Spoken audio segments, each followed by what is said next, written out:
Hey guys, in today's episode, we're celebrating our 1-year anniversary of Rave Culture Cast by bringing back one of our most loved episodes, your most embarrassing rave and festival moments. Today is all about sharing your hysterical stories, and I personally cannot wait to laugh my ass off, so let's get into it.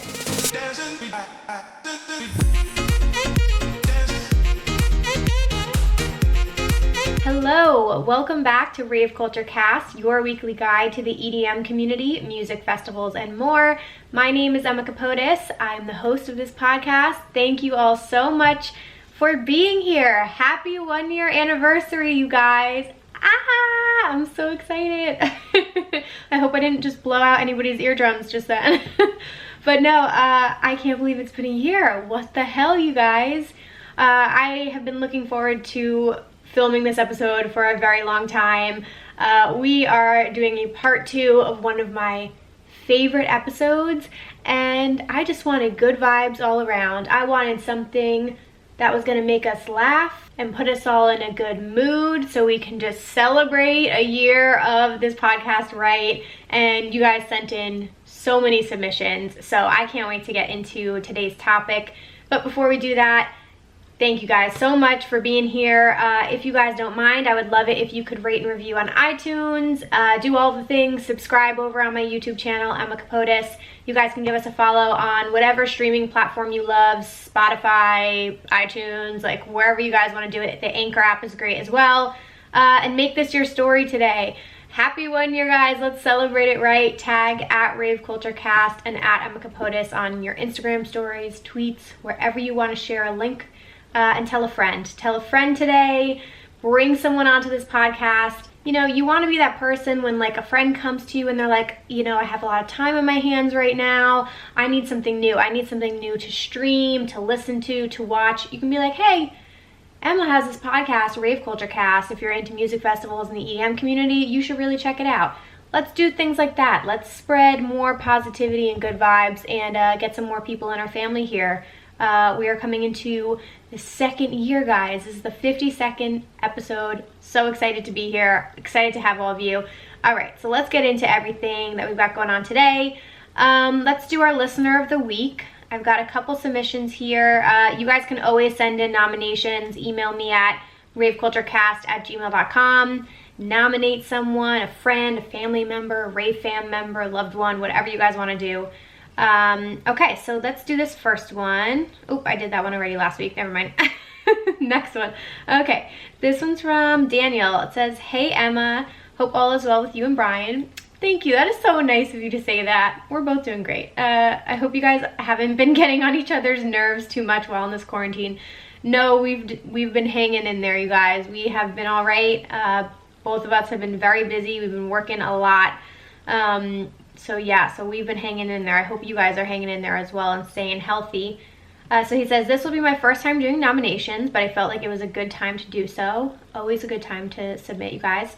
I have a friend of mine of over a year who's also my ex, who you actually got the pleasure of meeting as well with me at EDC Las Vegas 2019. His name is Ariel, and he's a pediatric nurse for the Texas Children's Hospital here in Houston, Texas. He has been a nurse for over 2 years and loves what he does. I had to shout him out and all the other registered nurses for putting in so much work into our healthcare service and for putting their life on the line for others to be well and safe. 100%. Thank you so much for submitting this. I'm going to keep going on, but yes, all of the healthcare workers right now, everybody that's risking their own health and well-being to help others, you guys are the real heroes. So he said he has struggled through some gruesome hours and restless nights to help babies and kids in need, but has always made time as well to put that to the side and rave and have awesome memories with me and the Rave fam. In this time especially, they are also going through it with these safety precautions with COVID-19 and concerns for everyone's health, and I can't stress how much of an impact he has had on me in the most genuine, caring, and loving friendship. We might not have worked out as a couple, but we know where we stand as friends, and that's all that matters. Much love to you and Brian. Stay safe through all of this. Daniel Garcia at Adam_HTX94. Oh my God, hi. Wait, this is one of my biggest fam supporters, and we love him, and thank you so much for writing in. Oh my gosh, I hope you are doing well. You're such a sweetheart. We are in contact regularly, and we did have the pleasure of meeting at EDC Las Vegas. I will never forget that. You had an awesome shirt on. But very sweet note. Thank you so much for calling out our healthcare workers. All of you guys are our listener of the week, seriously, because we would not be safe and alive without you guys. So thank you all so much. And thank you, Daniel, for submitting that. We love you too. Again, you guys can always send in your nominations to raveculturecast@gmail.com. It can be an example just like that. It doesn't even have to be someone you know in particular. Like if you just want to shout out a group of people, I'm more than happy to do that, because I want to highlight all of the amazing people in this community who are doing really great things. So that is incredible. Before we get started here, guys, into your stories, I just wanted to do a call out for upcoming submissions. So we are doing an episode very soon, and I want to know, what type of raver are you? So I'm talking about like the rave stereotypes, like, you know, a house head, a techno snob in quotation marks, because I don't really like that word, bass head, like wook, like whatever, you know, what type of, a candy kid, what type of rave stereotype are you? You can be multiple, that's totally fine. And yeah, and email me just letting me know why, what are the characteristics about you, do you think you fit into it well, maybe not, and if you guys just want to write in with your opinions about rave stereotypes, that's totally fine too. I'm just curious to like talk about this topic, because this is one I've wanted to tackle for a while. So again, what type of raver are you? What type of raver are you? Wow, I can't talk today. Email me raveculturecast@gmail.com. Okay, so before we get into all of your emails, I just wanted to say another quick shout out to all of you guys, because I am a little bit nostalgic since it is 1 year of Rave Culture Cast. I was sort of like looking back on the episodes and just like going through, you know, which ones got the most streams, because I wanted to see what you guys sort of resonated with the most, and just in general wanted to reflect on some of my favorite episodes that we've done. So I just have to say like how grateful I am, and I'm just like blown away by this podcast, because it was something I was thinking about doing for a really long time, but I was just so nervous to do it because I didn't know where to start, or like I don't know anything about, now I do, but I didn't know anything about like editing audio or what equipment I would need. Had no fucking idea. So it's just crazy to look back on, like that was literally a year ago. It was actually April 17th. That's when I first posted the episode, so 2 days after today. Yeah, had no idea how to edit audio. I just downloaded some random program from the internet, which actually didn't end up working out. I did a few episodes, I edited a few episodes in it, and then it like crashed on me a whole bunch of times. Oh, those were fun days. I like lost 2 episodes completely, had to re-record them. I remember breaking down in tears and crying. And now I edit in Adobe Audition, which I love, so shout out Adobe. But yeah, it's just like there are things you learn along the way. I watched YouTube videos to like educate myself and learn how to edit audio, and you know, there's still so many improvements I want to make, but that's like what growth is, you know. I'm so happy with where we are now with the podcast, and you know, all the interviews I've gotten to do. I never, you know, I started just doing the audio, then I started doing the YouTube videos, so you guys who prefer to watch it have that option. And then starting January 1st, I started doing video interviews, so you guys can actually see who I'm interviewing, and I do that on Zoom meetings. So I'm trying to make, you know, baby steps forward here and there. So it's cool to like look back and be like, oh wow, like where were we a year ago to now. I also relaunched this January with a brand new logo, and I renamed the podcast.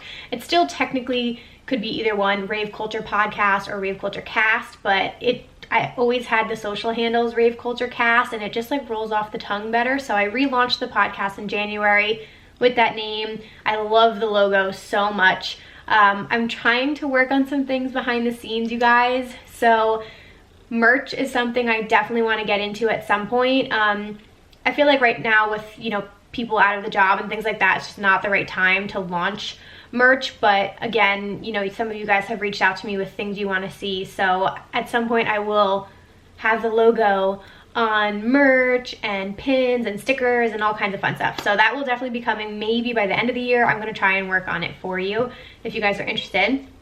But some of the topics we talked about, I'm proud. Like, I will say, I'm proud of myself. I'm proud of. We covered some serious topics. I've talked about consent. I've talked about substance use, body image, post-festival depression, which are serious things like we've all potentially dealt with. And then at the same time, we've been able to talk about the wonderful things in this community and some fun topics like unpopular EDM opinions, building our dream festival lineups, how to find your rave bay, raving solo tips, how to make new friends, how to balance raving and adulthood and budgeting. And those are just like a few that I've really enjoyed working on. And lastly, the incredible interviews.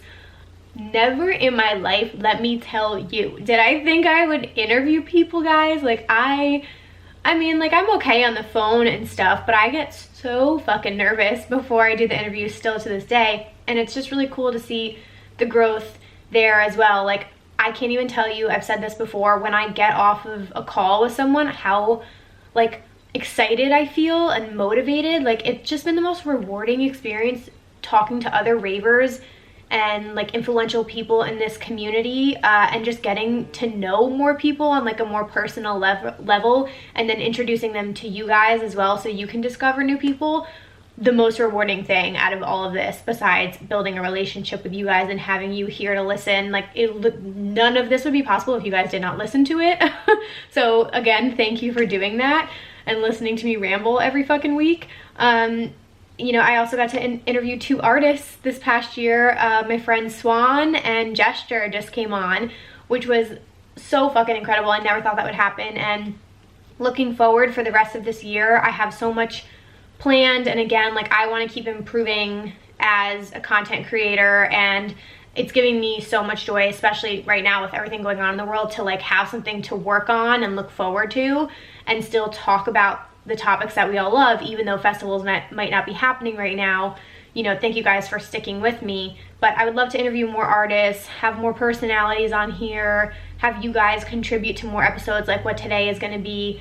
And yeah, and maybe one day do some in-person interviews when social distancing isn't a thing. So with all that being said, could not be more thankful for all of you guys. It's been the best year. It's been some of the highest highs and lowest lows. I've had my fucking moments and my mental breakdowns, let me tell you, but the most rewarding thing ever. And you know, I love my YouTube channel and working on all that content, but this podcast has given me more than I ever even imagined. So that was a very fucking long intro. Thank you if you're all still listening. But I just had to reflect and say this past year has been incredible. So anyway, with all that being said, I'm gonna take a quick break here, and then we're just jumping right into all of your embarrassing stories, so get ready to laugh. Okay, you guys, so you guys sent in a lot of emails, so I just wanna get right into your emails. Like I mentioned, if you guys missed part 1 of this, go back and listen to that episode because I shared all of my most embarrassing stories in that, so I got them all out of the way. I don't have any to share today. You know, once festival season starts back up again, I'm sure we'll have more to add to the list. But for right now, I shared them in part 1. So if you want to hear mine, go back and listen to that. But we are going to kick it off here with, I'm going to not say their name just in case they want these to be anonymous. If they tell me it's okay, then I'll say it. But let's try not to like blow up these people's spot, Emma. That would not be good. Okay, so this first one. It says, Emma, congratulations on your podcast anniversary. Thank you. I'm so glad you're bringing this topic back because I definitely have a mortifying story. Oh, let's do it. I had recently gotten a promotion at my job when I asked for time off to be able to go to Imagine this past year. I surprisingly got the time off approved. Now let's fast forward to day 3 at Imagine. Let's just say I was lit. I tried to compose myself while vibing out to Claude Von Stroke. When I went for my phone to record, I see that my phone has the green bar at the top showing that I'm currently in a phone call. No. When I tapped to see who was on the other line, it was my fucking boss. Yes, my boss that had just given me my promotion. And to top it off, the call was on for about 5 minutes. I couldn't have hung up faster. I was mortified. My mind was going 1,000 miles per hour as I threw my phone in my fanny pack. My friends told me to text him and just apologize. So I did and tried to forget about it. And I kid you not that when I went back for my phone, for some reason, somehow I had butt dialed him again. And this time the call was only on for about a minute, and after that I just turned my phone off. I was so embarrassed. I legit thought I was gonna get fired when I showed up to the office. But when I showed up to my next shift, my boss called me into his office, which he never does. I was shitting bricks. I really thought I was fired. Thank God he didn't even mention the phone calls. Oh, wow. Okay, 1, he's a real one for not even saying anything about it. And 2, if it makes you feel any better, no one's listening to a phone call for 5 minutes. He probably answered it and was like, this bitch, and then listened for like 10 seconds and then hung up. So don't worry, I'm sure he was not sitting there for 5 minutes listening, but he probably was like, this girl's fucked up. But that sucks. That's like either butt dialing like an ex or your parents. Actually, I wouldn't even be upset about my parents or your boss. Like, that's got to be high up there with mortifying. Okay, this next one says, hey Emma, this one wasn't embarrassing for me, but a friend I went to Bonnaroo with. So my friend and I got separated for base Nectar's set. So we met up after at a different set later, and I asked him how Nectar was.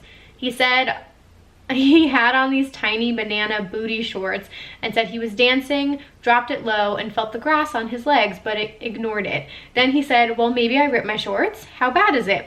So we're laying down. He turns over on his side, lifts his leg up, and I just see full balls and booty hole because his shorts. I don't think I've ever said balls or booty hole on the podcast, so here's to that. His shorts completely ripped when he dropped it low at base Nectar, and he was just walking around for most of the night with his shorts totally ripped and his butt out, and he had no idea. I hope this isn't too inappropriate, but it ended up being the funniest thing ever for our group. Embarrassed for him, but he was surprisingly cool with it. Much love, and that's from Megan. That's amazing. I feel like at a rave, since everybody's like goodies are hanging out anyway and no one really judges, I'm sure he might have gotten some looks, but he can rest assured that if it were to happen anywhere, that's the place that it should happen. I probably wouldn't even blink an eye if I saw that, but that's amazing. Your poor friend. Okay, this one's a little longer. Let's see. It says, hey Emma, here's one of my most embarrassing rave stories. Yes, you can use my name. Okay, thank you, Mike. I don't know, some people's are like a little too mortifying. Also, I love how she was like, I don't know if this is too inappropriate. Guys, I've talked about almost shitting my pants on this podcast, so nothing is too inappropriate. I really don't care. Clearly I have a potty mouth. I like to use the F word a lot, so, you know, just don't play this podcast maybe to like you're somebody under 10 years old, maybe. I don't know, that's totally up to your discretion. Anyway, it says, this happened to me during EZU 2018 during Alesso's set. I was dancing in the middle of the crowd having a lit AF time. I noticed a guy next to me was sitting on the ground in the crowd with his friends standing circled around him to make sure no one tramples over him. I spoke to one of the girls standing over him who happened to be his girlfriend and asked if he was okay. She said yes, he's fine. To make sure, I bent down to check up on him. He told me that it was his first time rolling in a long time and it was hitting him too hard. I asked his girlfriend if anyone in the group had water on them for his friend, and they didn't. So as a good fellow raver, every few minutes during Alesso's set, I bent down to give him a drink from my Camelback. He was super grateful, and I was glad that he was starting to feel better. Towards the end of Alesso's set, his girlfriend comes closer to me to express her gratitude. But then all of a sudden from behind, his girlfriend wraps her arms over my shoulders and starts swaying with me. And eventually the swaying turned into forceful grinding. It was one of the most uncomfortable rave situations I've ever been in. My friends around me just wondered what the hell was going on. Imagine a 5'3" short Filipino man, me, getting grinded on from behind by a much taller woman. I wish they had a picture of the awkward situation and my horrified face. It was so weird and uncomfortable, mainly because she's doing this as her boyfriend was dying on the ground next to us. To remind her that her boyfriend is next to us, I tried telling her things like, oh, how is your boyfriend doing? Should you go check up on him? But she kind of disregarded it and said, I'm sure he's fine now. I tried not to make anything of it and tried not to grind with her as best as I could. Luckily, Alesso's set ended soon after. The guy on the ground stood up and hugged me as a thank you, and the rest of the group walked away to get some water. Now, whenever I go to Alesso's set, this memory comes to mind. And that's at Mike.T94. Wow. Well, one, you're a real trooper for putting up with that and for also being a lifesaver and giving someone water like we should. You did, I would say you did nothing wrong. You tried to do your best. That girl was probably feeling some type of way. So that was fun. I do wish we had that picture though, that'd be amazing. Okay, this next one is choosing to be anonymous. Totally fine. So, okay, I will be sharing a very unfortunate story with you today. Oh God. Once upon a time, a little plur princess went to this is amazing. Went to Decadence, Arizona. I was decked out in candy, glitter, and most importantly, good vibes. I love to shuffle, so I was in the backish section of the main stage, still close to the rear subs, throwing it down with my rave fam, which included my good friends and our boyfriends. I typically wear little to no clothing at raves because I really love to dance, get super sweaty, and hate carrying layers around. So I was in hot pants, pasties, and a mesh triangle bra top. I'm like 5'9", 116 pounds, and a 32A. A noodle, dat booty dough. That's amazing, girl. You toot your own horn. I was dancing to Chami and Mala's set when I see two short guys like 5'3", dressed exactly the same as ninjas, same haircut, same face as far as I was concerned, approach me, and I do some hand signals that insinuated, "Can we dance with you?" Being the plur boy bunny I am, I was like, hell yeah. My boyfriend was right there and just kind of laughed at the situation and nodded in approval. Everything was cool when all of a sudden these two dudes rushed towards me and literally lifted me in the motherfucking air. One grabbed my shoulders back and the other my ankles and legs. Face to the sky, what the fuck. The song was about to drop and I just had a bad feeling that these guys were gonna try and do some stunt with me or something, and they start tossing me up like a pizza in a circle around and around. They literally would toss one end of me to the other person, squat to catch me, and do it again. Oh my God. I was laughing / yelling to get down, but I don't think they heard me or cared. I was trying to pop my head up to find my boyfriend, but I couldn't focus on anything because I was spinning so fast. I inevitably started puking from the motion sickness up in the air onto myself and the others around me and the little ninjas. They put me down but just kind of dropped me, and then they fucking ran away into the crowd and I didn't see them again. Oh my God. My rave fam ran over from behind where the spinning started. At first they just looked at me like, "Are you fucking okay?" as I'm standing there in my little mermaid sparkly rave queen fit, covered in chunks of what I ate at the pregame, looking like a sad slimy spaghetti. Are you an English writer? Because you're like, your adjectives and everything you're using is like painting an amazing picture, and I love it. I started laughing and then we all started cracking up. My boyfriend was getting really mad that we couldn't find those ninja fuckers all night, but at least I didn't get hurt. People around me were just in awe of what had just happened in front of them. I had people come up to me and high-five me, ask me if I was okay, if I knew those guys, etc. It was as if we had choreographed and practiced the maneuver hundreds of times at hundreds of raves, and they just chose some unlucky person to do it at each one. Just so fucking strange and embarrassing. I ended up going to the water station and filling up cups to try and rinse myself off as best I could. I went to the bathroom and ditched my cute top, RIP, and put on my boyfriend's men's large Joyride t-shirt. It didn't really go with my makeup, but fuck it. I spent the rest of the night looking out for the ninjas and not being as plur, unfortunately. Still had a great time. Okay, the next thing I can't say. She said Skrillex was a good time. Let's put it that way. It was amazing. If two little ninjas ever come up to you at a rave and want to dance, say no. The end. Wow. I just feel like, I literally feel like I was there with you by your description of that story. I'm so sorry. Literally nothing is more disgusting to me than puke. Like, I can't even get into it. Wow. Just wow. That's something you will never forget. I will say that. And yeah, I probably would have had a heart attack as well. And I don't like heights. So I'm so sorry that happened to you. I hope you're okay. Okay, let's move on to the next story. So it says, this is why I love these episodes. Oh my God, I'm so happy we're doing this. Okay, it says, "Hi Emma, so just as a PSA, this is an X-rated story. Read at your own risk." Oh, yes. It isn't something that directly happened to me, but something I witnessed. Oh boy. It was day 3 of EDC Las Vegas 2019, just after the fireworks had gone off, and my friends and I walked over to Circuit Grounds to catch Millennium set.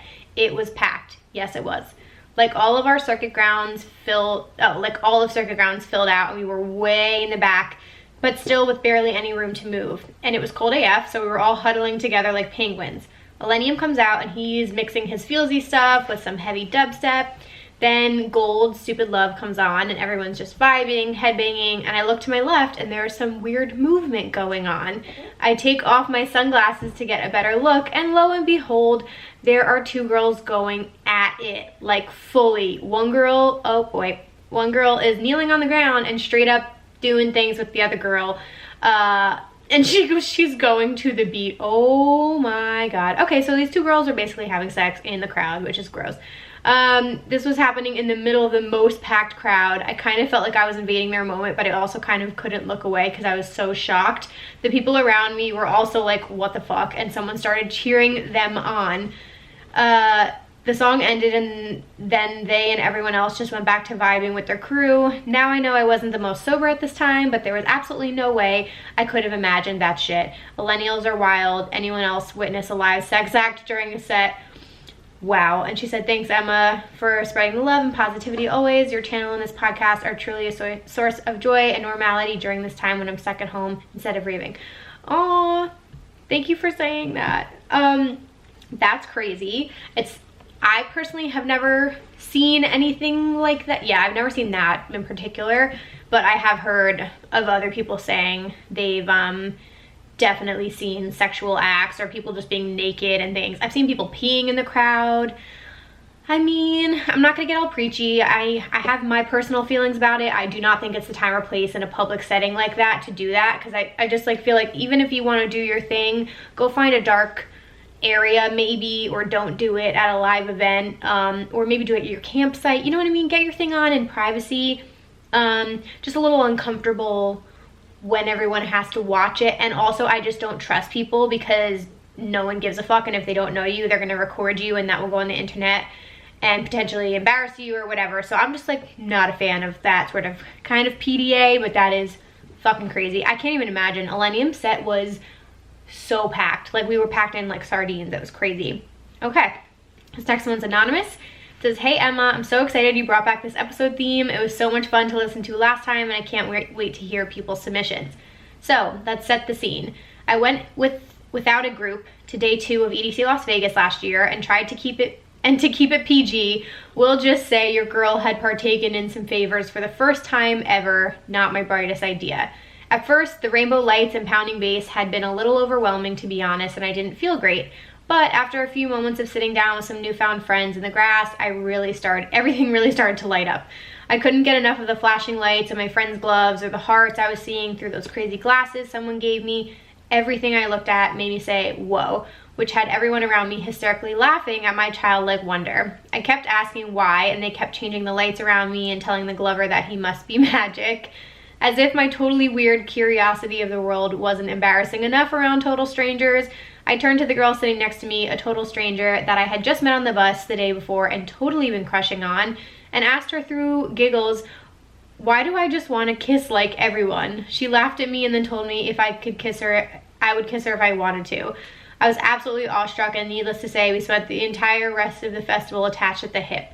The group that adopted me were absolutely amazing, and although this may not sound embarrassing to everyone else listening, they still to this day will not let go of how many times I said whoa that night. Hope you get a little giggle out of this quirky EDC memory. Wishing you all the best and can't wait to hear everyone's stories. Plur. Oh, I love that. No, everybody's level of embarrassment is different, and especially if you feel like the odd one out, or again, like you were the newbie in that situation, they all knew each other, like it can definitely feel embarrassing like in the moment. So that's really funny. Okay, this next one says, oh, I'm gonna keep them anonymous, and I think I'm just gonna keep them anonymous. Okay, it's, hey Emma, this is blank. I'm from San Diego, California. I'm a big trance fan. I listen to some music, house music as well, but I'm trying to get into house and techno a little more because I just really love trance music. Okay, it says, also, I just started following you this year, and I just wanted to first off say I really enjoy your video content and podcasts, and I feel like you're super down to earth and you're always entertaining and informing us the best you can. Thank you.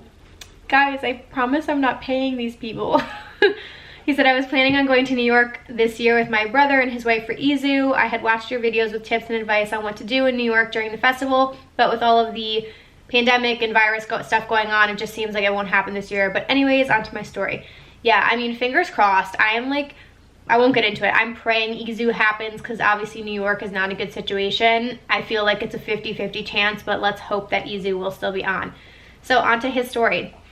I think one of the most embarrassing stories I have was when I was at Coachella 2015.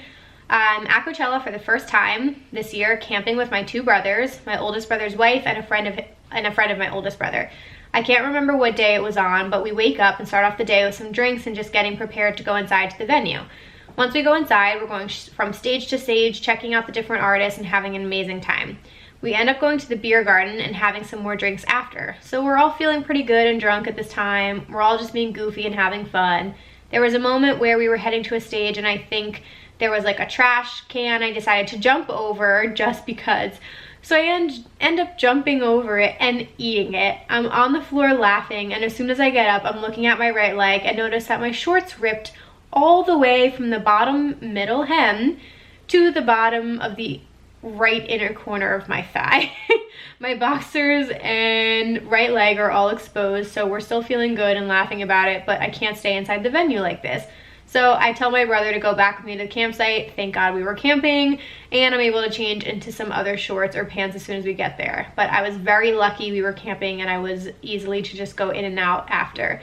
Thanks, Emma. Stay safe during these crazy times. Hopefully we're able to meet one day. Wow. Yeah, a lot of wardrobe malfunctions, not great. Probably also not the best that you decided to do that, but that's totally fine.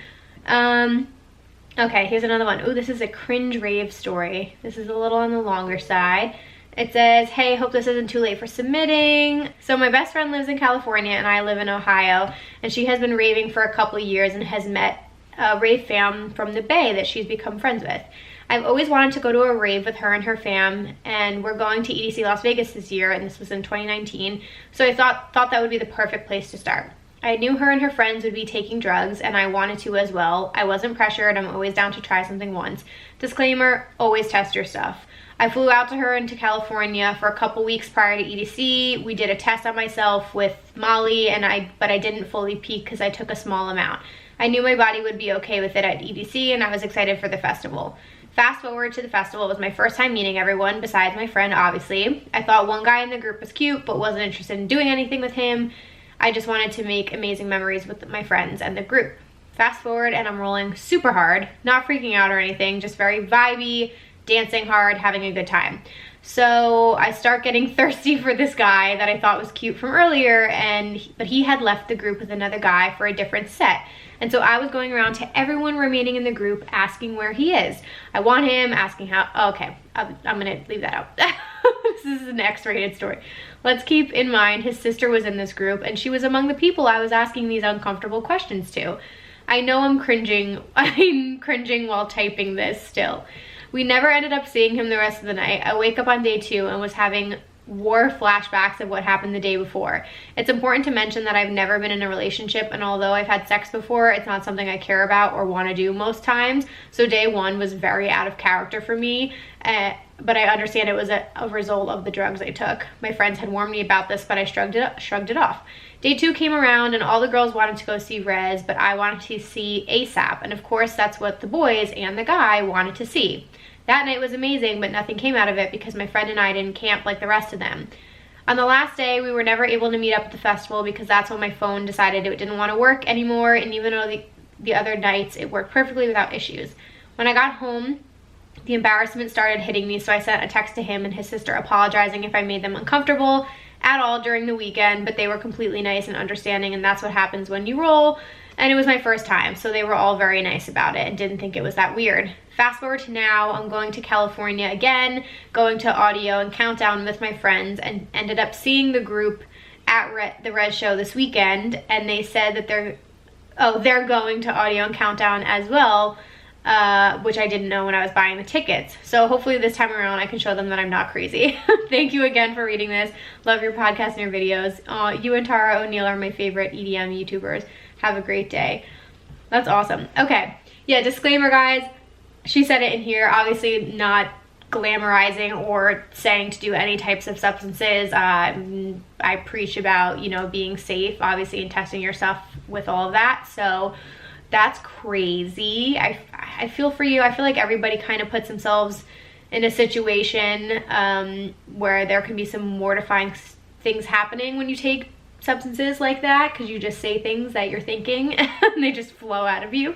But that's crazy. Okay, next one. It says, hey Emma, oh my god. Okay, so oh my god, I can't believe I'm ready to type this. If you've eaten something quite recently, I wouldn't advise listening to this one. Oh no.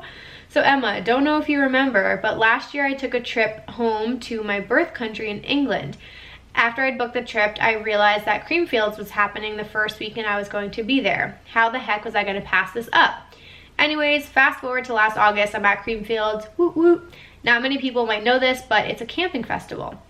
I paid for silver, which came with some not so well kept bathrooms, oh no, and decent showers. I got there 2 days into the festival and the silver campsite was full, in quotation marks, so I ended up having to set up way deep in standard. I still had access to everything with my wristband, but fuck, it was a hike to get there. He sent all these pictures.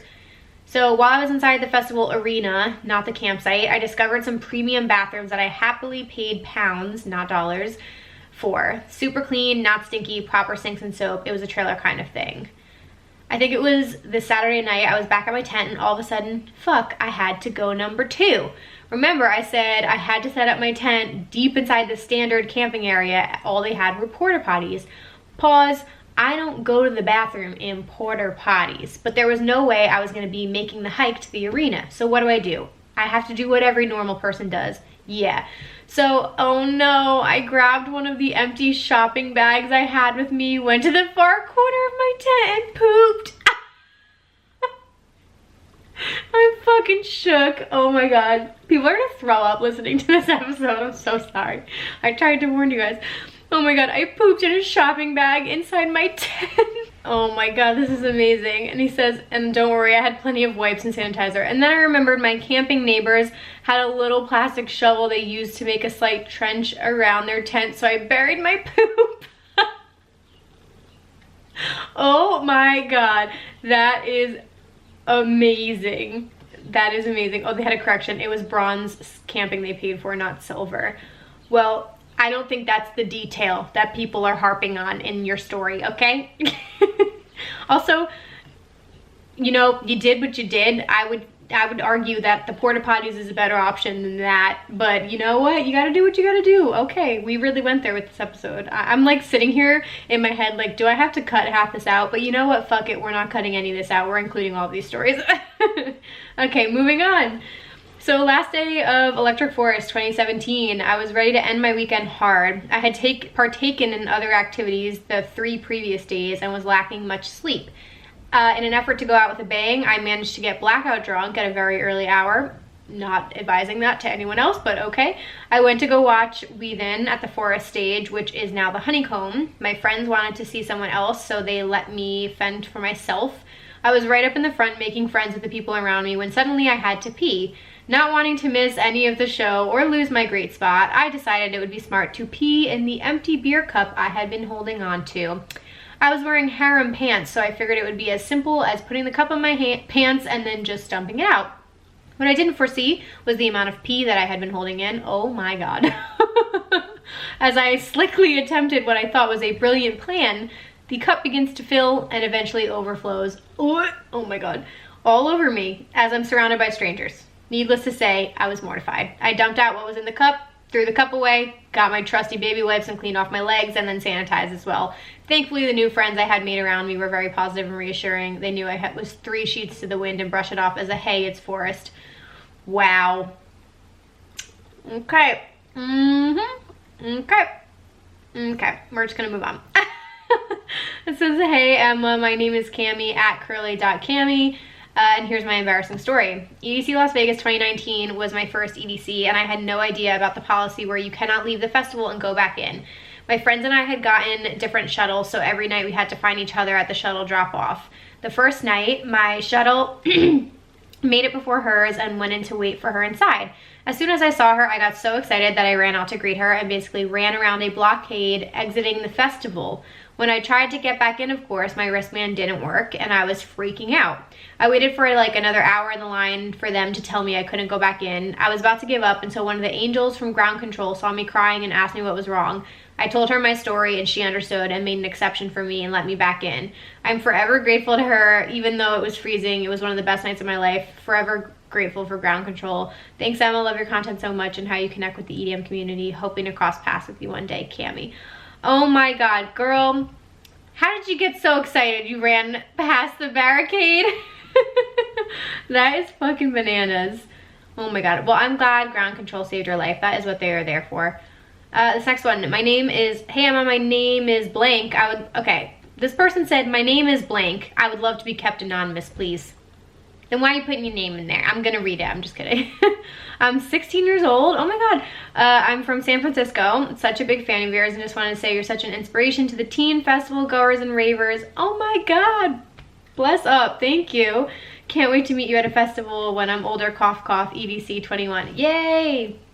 I go to Outside Lands in San Francisco almost every year as it's the only festival near me and it's all ages and has some EDM. I most recently went a year and a half ago. It was the best time. On Saturday, Elenium and Jamie XX were scheduled to perform. I went to see Elenium with my friend and afterwards he wanted to go see some non-EDM artists and I wasn't going to waste any of my time on that. So I knew I had to go see Jamie XX even if it meant I was going to be alone. So I ran over to the stage he was playing at, pushed myself through the crowd so I can see him. You best be saying excuse me when you push it through the crowd.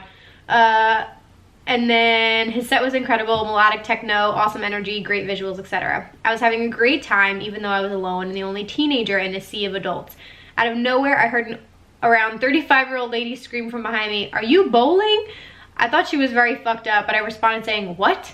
And she said, "Are you rolling? Do you need water?" As she held up her festival Heineken cup that was filled to the brim with water. That's when I realized that because I was alone and engrossed in teen dancing, she thought that I was rolling. I quickly responded, "Nope, I'm good," as I further wedged my way into the crowd to get the F away from her. I was a level 11 out of 10 uncomfortable with that moment, but now whenever I look back at it, I always laugh my ass off. Thanks so much for being an inspiration. Aw, well, they were probably just looking out for you, but I feel you. It's kind of uncomfortable when people assume you're under the influence and you're not. Like, I've had someone say that to me. I was at my friend Vicky and Diane and Tara would probably remember if they're listening. We were at a Oliver Heldens show. It was such a good fucking show. Oh my God. It was Hell Deep Island in New York City. Amazing. And yeah, like we were lit. We were having like the best time ever. And the people around us kept asking us if we were rolling or like if we had anything on us. And we were like, no, we're not. We're fucking drunk. Relax. But then felt like people were judging us just because of like making those comments. So yeah, I feel you. Okay, this next one. Hey Emma, I'm a huge fan. I saw your post about this topic. I knew I had to share. This story is a little risque because it is drug related, so if you have to, leave it anonymous. Perfectly fine. Okay, so last year was my second time at Electric Forest. I'm still very new to using party favors, but being my second year at a festival, I felt confident enough in using them without supervision of my more experienced friends. Oh boy. So it was night 3 and I decided I was going to play around with taking some Molly. I'm usually the type of person who doesn't lose anything, so I was the one holding the car keys and the drugs in my bag. That night I actually took a little too much, and just as the night is truly ending and we're all walking back to the car, my stomach starts to hurt really badly. Not being experienced at all, I really didn't think anything of it. Oh Jesus. My friend, we'll call her Haley, suggested we stop by the bathrooms on the way to the tent, so we did just that. Once inside, I apologize for TMI. I had the worst diarrhea of my entire life, accompanied by the worst stomach pains. Haley had no idea what was happening, so she was waiting outside, half naked and freezing in her outfit for me to come out. She starts calling my name and asking for the car keys so she can get back in the car. Oh no. I'm so embarrassed at this point because the sun is coming up and I feel like I'm dying inside this porta potty, and that I basically tell her I can't open the door. Still not understanding why I've been in a porta potty so long, she hesitates and walks back to camp without me. I must have spent a good 30 to 40 minutes practically naked from the non-buttoning bodysuit I was wearing with the worst stomach pain. Oh no. When I finally made it back to camp, all of my friends were there and sleeping, so I just went to bed and pretended it never happened. I told everyone I was sick, so I didn't take anything or drink anything on the last day. I did tell Haley what happened since she was directly involved, but I was still so embarrassed. A couple of months ago, our whole group was hanging out and it came up and I finally told them the story. We all laughed so hard about it, and I'll probably never live it down. As funny as it was, I do think it's important for people to know what they're doing before they do it though. While I was totally okay and safe, it could have been easily dangerous. Thanks for reading. Can't wait to hear the new episode. Oh my God. I have so many thoughts while listening to this. One, I'm glad you're okay. But yeah, guys, if you don't know, when the Molly hits, you have to shit. That's like a saying. It fucks your stomach up and like your body temperature gets hotter, so you literally feel like you're gonna shit your pants. Not that I know this from experience or anything like that. But yeah, that's a thing. So you have to be careful. Other people get really sick when they take drugs. That's why you just like, you have to be careful, and I'm not even gonna get into it. You have to be careful. One of my friends, like in the past, would throw up like as soon as stuff would start to hit her. So you just have to be like careful with that stuff. Again, that's why it's not for everyone. That's why some of these are illegal. Like, you just really, really have to be careful. And again, test your shit, because you do not know what you're taking, and that can be the difference between life and death. So test your shit. Speaking of shit, no, but anyway, I think a lot of people in this community know porta potties can be one of the most dangerous places, and it's a little messed up that your friend left you there in that kind of scenario. I guess if they didn't understand you were messed up, or they might have thought you were sober. But yeah, like porta potties, people can, if you're in that situation, you can get really overheated. And also if you're not in a good headspace, also not a good situation. So if it's a big enough porta potty, bring a friend in there with you. Because again, I've known people who have been in like a bad headspace and been in a porta potty and like totally felt like completely overwhelmed and stuff like that, and luckily they had a friend who was able to like talk them through it and get them out of the porta potty, and then they were like totally fine after that.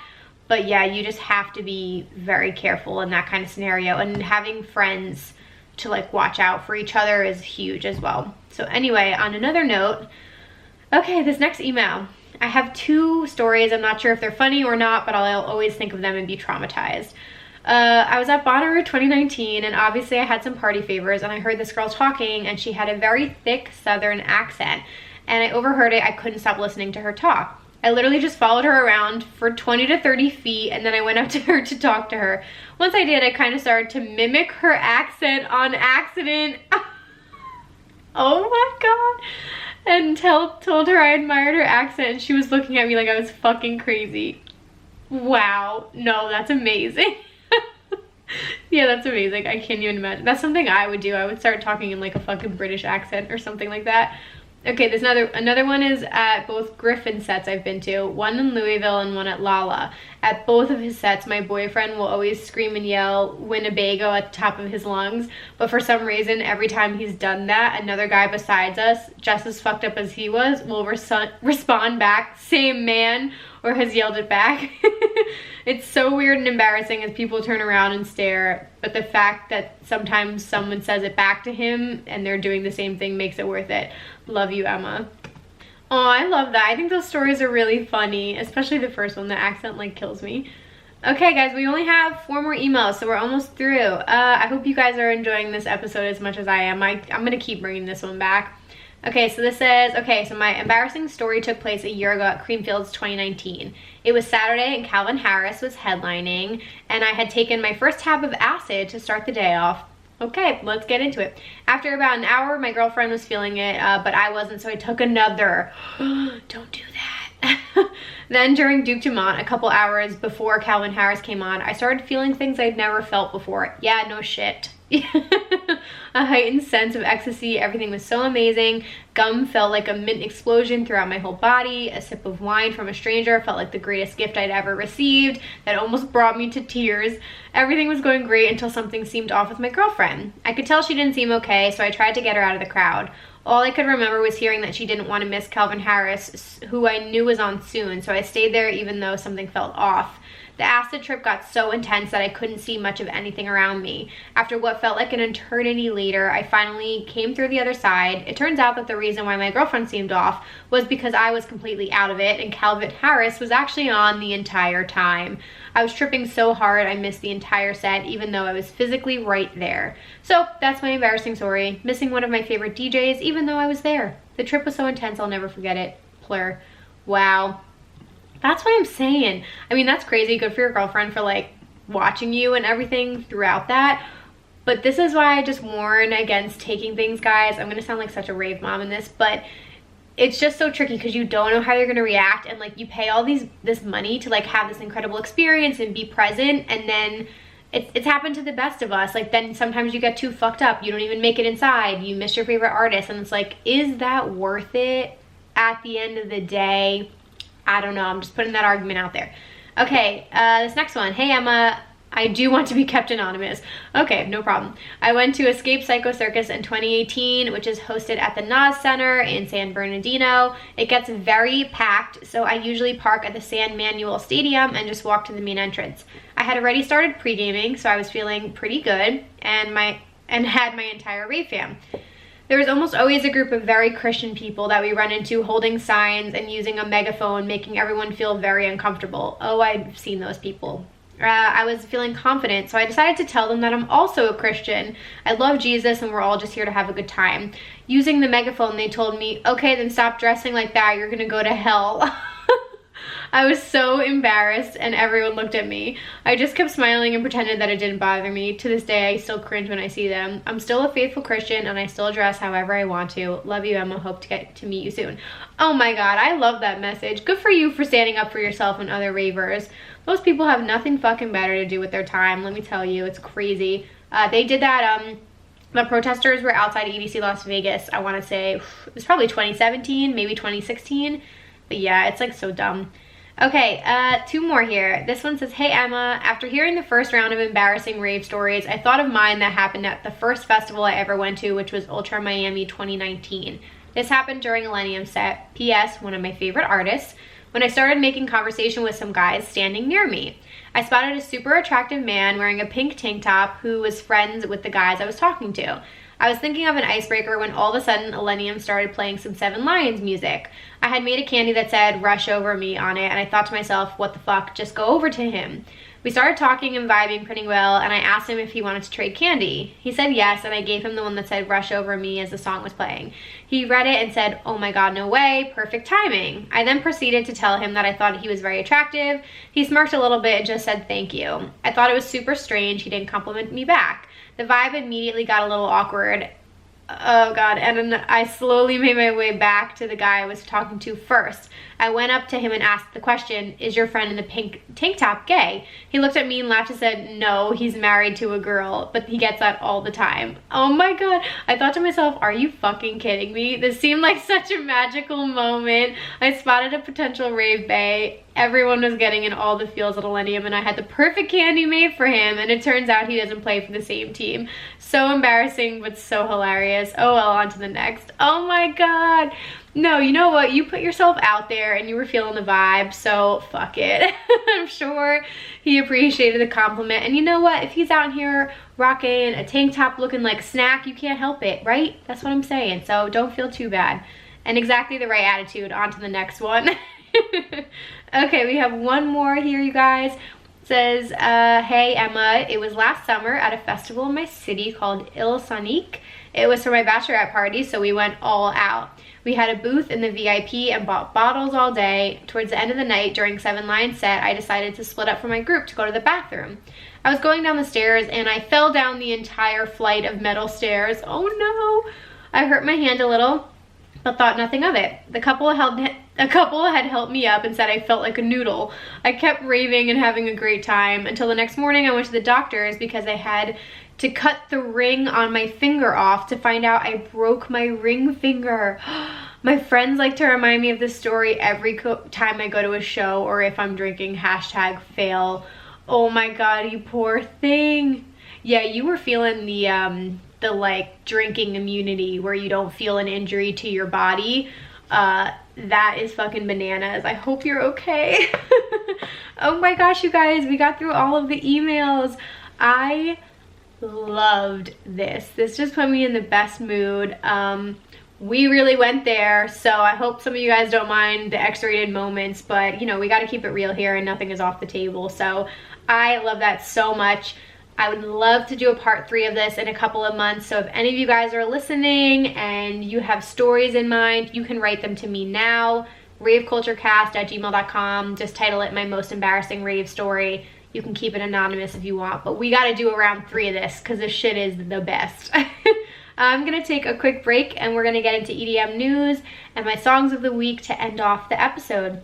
Okay, you guys, I don't have too much in EDM news this week because I recorded these episodes back to back, so last week and this week were sort of stacked on top of each other. But some music news. I'm a week late, but Joyride dropped his debut album, Brave. I think it has 18 tracks on it. Really great album. Super excited for him. So definitely go check that out and support. Cascade also dropped his Redux number 4, his EP. Love Cascade, Daddy Cascade. Can't go wrong with that man. A personal favorite of mine is the song Sexy. So go stream that now. It's out. The Digital Mirage, if any of you guys caught that live stream, it was a 3-day like live stream festival weekend, which was really cool. The EDM community is just really going like all out, giving us entertainment and new sets and new music to get us through this time, and it's pretty incredible. They were also raising money for, I think, musicians. It was like a music fund, which is really cool. So I think they had well over $100,000 donated, which is awesome. I'll just touch on this lightly because I want to keep it positive. There were some Twitter trolls coming at them about the sets being pre-recorded.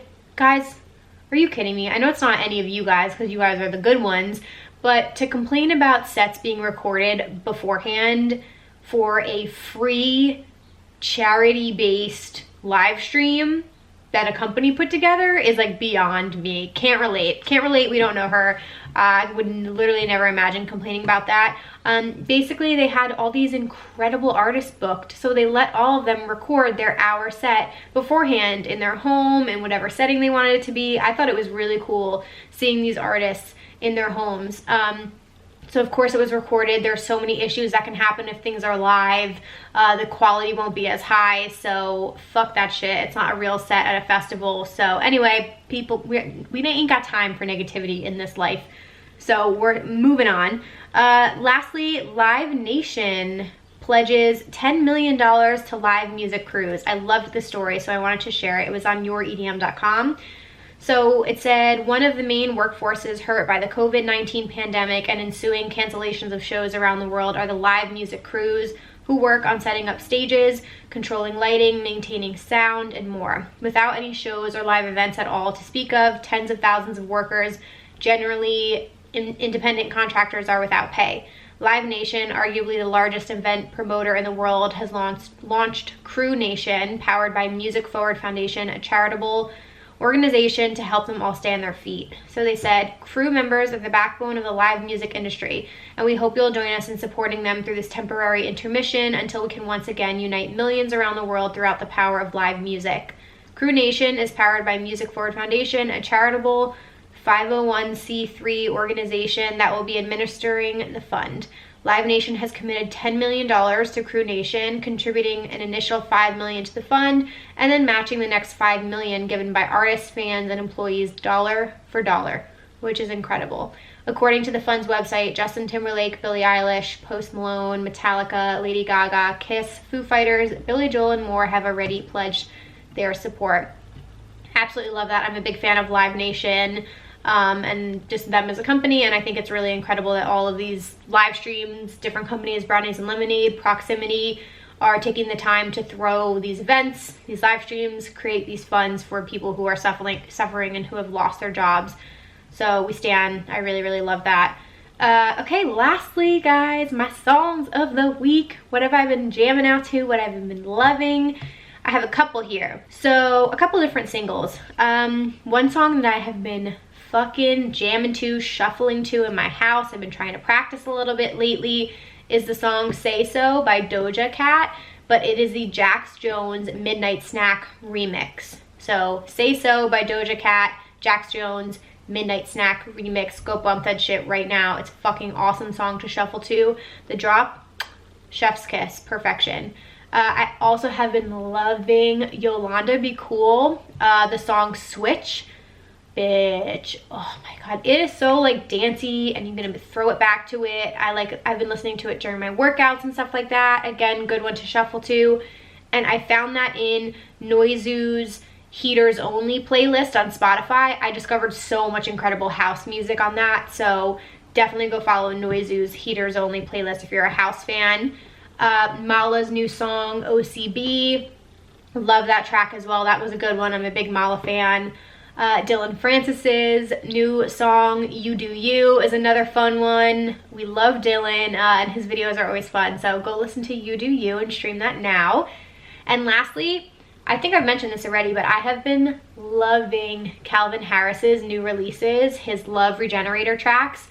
The ones he's doing on his own and the collaborations, specifically the one he did with Eli Brown called Moving. We're just loving it. It's like 90s rave vibes. It's very housey. Like, I love what he's doing with his music. It's not his typical like summer, why can't I think of anything right now?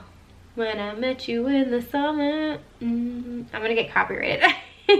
But it's not his songs with like lyrics or like Rihanna, like, and nothing like that. It's all just like great ravey 90s beats vibes.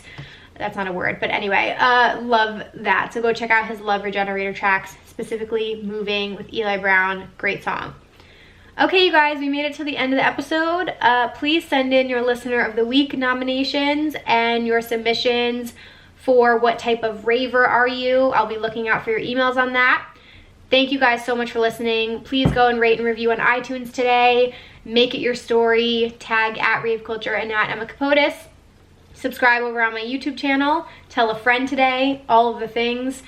I'm so excited we got through a year, guys. It's been the most amazing experience again. Such a rewarding time. I love this podcast so much. I love the family we've all created together. And here's to many more and another year of Rave Culture Cast. So thank you all so much for listening. I will be back next Wednesday with a new episode. Peace.